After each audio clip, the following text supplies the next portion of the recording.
Ayan, good morning mga automatic for life. So dito po tayo sa Global Pinoy Automatic Transmission Specialist. Dito po ito sa Lemery branch. Ayan po. So dito tayo ngayon, update tayo for today. Araw po ng Biyernes nga ba o Sabado? Sorry. Ayan po. Subaru Legacy. So ayan, automatic transmission po tayo. Baba po tayo ngayon. Sir, ito na rin po yung transmission. Ayan. So ito ay ang problema nito ay pawala-wala ang drive and reverse sa bagong andar.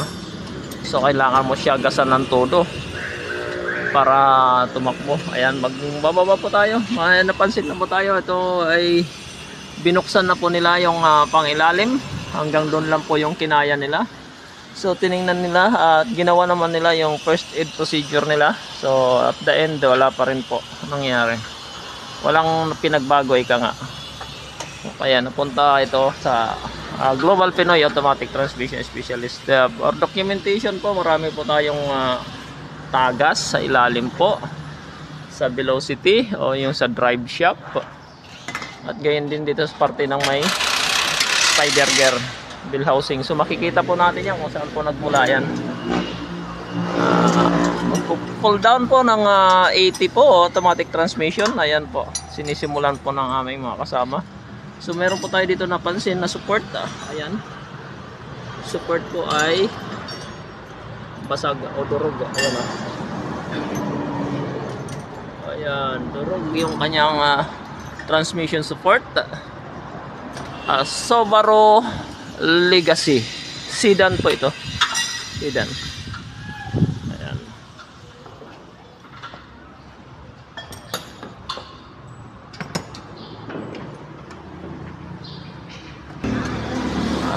Itong sasakyan na to na Subaru, ito ay nanggaling na rin to sa kasa. Tinanggihan nila kasi hindi nila kayang tanggalin.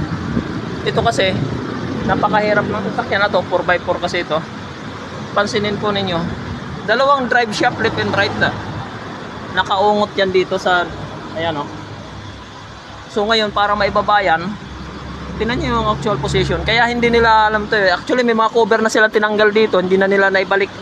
Nag-attempt sila kung paano nila ibababa. May hirapan sila rito magbaba pagka hindi nila kabisado. Kahit nga kami nakabisado namin to, talagang pinapahirapan talaga sa ganito kasi mga dukutin. Imagine niyo kailangan ibaba itong talangka na to sa ilalim para lang matanggal itong transmission na to. Yun nga lang, sasama ang makina. Kasi ang makina, dito rin nakakapit. May support tayo dito sa forward at saka yung dalawang gilid. Dito rin nakatungtong sa talangkang ito. Pero gagawa namin ng paraan yan na para mapaghiwalay. Medyo pahirapan lang to, dukutin to eh. Ayan bakas ng kanilang binaklas. Ayan, pinalitan na nga nila ito, lininis na nila itong oil pan. So hanggang dito lang kaya nila nung gawin. Pero para ibaba yan, tinan nyo yung gaano kasikip yan sa loob. May hirapan talaga sila dyan. So dito, sir, lalo na kayo sir, kayo may-ari nito, minamadali nyo pa naman. Hindi nyo kasi nakikita yung sitwasyon. Ayan tingnan nyo. Ang daming nag-attempt na nito, ang dami ng bakas sa ilalim. Kaya bago kayo napunta sa amin, marami na kayong mga trial and error. So dito, magagawa po natin to pero hindi po ito madadali-dali. Pagbaba pa lang, kulang isang araw nito. To be honest with you.